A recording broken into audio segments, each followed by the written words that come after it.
जय हिंद साथियों। आज हम जानेंगे कि प्रकाश संश्लेषण के लिए क्लोरोफिल आवश्यक है। इसको जानेंगे जो 5 नंबर के लिए इम्पोर्टेंट होता है। तो ये प्रकाश संश्लेषण के लिए क्लोरोफिल आवश्यक है। इसके लिए सबसे पहले आपको देखिए क्या क्या करना है, इसमें किस तरह से हम जांच करेंगे कि प्रकाश संश्लेषण के लिए क्लोरोफिल आवश्यक है। तो देखिए एक करोटेन या कोलियस का आप सबसे पहले एक चीटीदार पत्ती लीजिएगा और उस पत्ती को तोड़ लीजिएगा। उसके बाद उसकी हरी और सफ़ेद चित्रों को रेखांकित कर लीजिएगा। एक हरी भाग को और सफ़ेद भाग को रेखांकित कर लेना है और पत्ती को क्या करिएगा, बीकर में रखकर पानी में कुछ देर तक उबालेंगे। यानी पत्ती को जो है इससे देखिए ये करोटेन या कोलियस का एक हरी या इससे चीटीदार पत्ती लेना है और उसको हम क्या करेंगे, देखिए ऐसा बीकर में यानी इस जार में रखकर कुछ देर तक हम उसको उबालेंगे।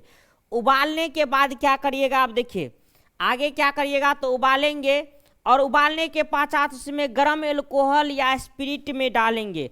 अब हम उबाल लेंगे। उबालने के बाद इसको क्या करना है, तो उबालने के बाद देखिए ये जो गर्म अल्कोहल है ना, उस गर्म एल्कोहल में हम इसको डाल देंगे और गर्म एल्कोहल में डालिएगा। फिर आगे क्या करना है, देखिए डालने के पश्चात अब क्या करिएगा, देखिए अब इस एल्कोहल वाले बोतल को वाटर बाथ में रखकर उबालेंगे और उसके बाद क्या करेंगे, एक वाटर बाथ में रखकर कुछ देर तक उसको गर्म कीजिएगा। गर्म करिएगा। उसके बाद देखिए वाटर बाथ में उबालेंगे। थोड़ी देर बाद हम देखते हैं कि स्पिरिट हरे रंग का हो जाता है। तब हम देखते हैं कि जो स्पिरिट था वह हरे रंग का हो जाता है, क्योंकि पत्ती में मौजूदा वर्णक क्लोरोफिल पत्ती से निकलकर धीरे धीरे एल्कोहल में आ जाता है और जब एल्कोहल में आ जाएगा धीरे धीरे एल्कोहल में घुल जाता है, जिसके कारण से क्या होता है, मतलब हरे रंग का स्पिरिट हो जाता है। और उसके बाद क्या होता है, देखिए अब क्या करना है हमें, जब पत्ती का अब क्या करिएगा, यानी जब पत्ती रंगहीन या सफ़ेद हो जाता है, जब हम उबालेंगे तो पत्ती क्या हो जाएगा, पूरा रंगहीन हो जाएगा, मतलब पूरा रंग इसमें से हट जाएगा या सफ़ेद हो जाएगा। तो बीकर को ठंडा होने के लिए छोड़ देंगे। अब उसके बाद आप क्या करिएगा, बीकर को ठंडा होने के लिए छोड़ दीजिएगा। कुछ देर तक बीकर को जो है ठंडा होने के लिए आप छोड़ दीजिएगा। फिर क्या करिएगा, उसके बाद देखिए ठंडा होने के बाद पत्ती को पानी में अच्छी तरह से धो देंगे। अब जब ठंडा हो जाए तो पत्ती को क्या कीजिएगा, पानी में अच्छी तरीक़ा से धो दीजिएगा। इसके बाद पत्ती को पेट्री डिश में रखकर ऊपर आयोडीन की कुछ बूंद डालेंगे। पत्ती को ये देखिए पेट्री डिश ये हुआ, इस पत्ती को पेट्री डिश में इसमें रखकर आयोडीन के उस पर हम कुछ बूंदे डालेंगे।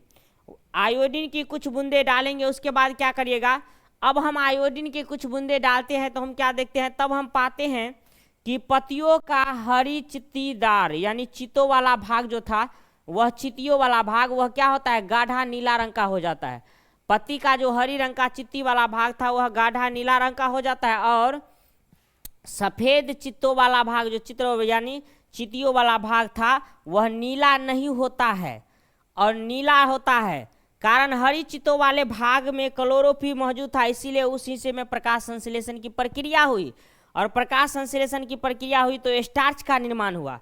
और किंतु पत्ती के सफ़ेद वाले भाग में, सफ़ेद चित्तियों वाले भाग में, सभी जगह चित्तियों है, ध्यान दीजिए, चित्तियों वाले भाग में क्लोरोफिल अनुपस्थित था, जिसके प्रकाश संश्लेषण की प्रक्रिया नहीं हुई और स्टार्च का निर्माण नहीं हुआ। तो यहाँ में क्या था, क्लोरोफिल आवश्यक है, तो क्लोरोफिल था वहाँ प्रकाश संश्लेषण की प्रक्रिया हुई। जहाँ क्लोरोफिल नहीं था वहाँ प्रकाश संश्लेषण की प्रक्रिया नहीं हुई। तो इससे हम यह साबित करते हैं कि प्रकाश संश्लेषण के लिए क्लोरोफिल आवश्यक है। अगर क्लोरोफिल नहीं होगा तो प्रकाश संश्लेषण की प्रक्रिया संभव नहीं है, ये चीज़। और इसके नीचे आपको ये डायग्राम बनाना है, ये डायग्राम इसके नीचे आप बना दीजिएगा। ये हमारा यानी 5 नंबर के लिए इम्पोर्टेंट क्वेश्चन है, ये चीज़ ध्यान रखिएगा।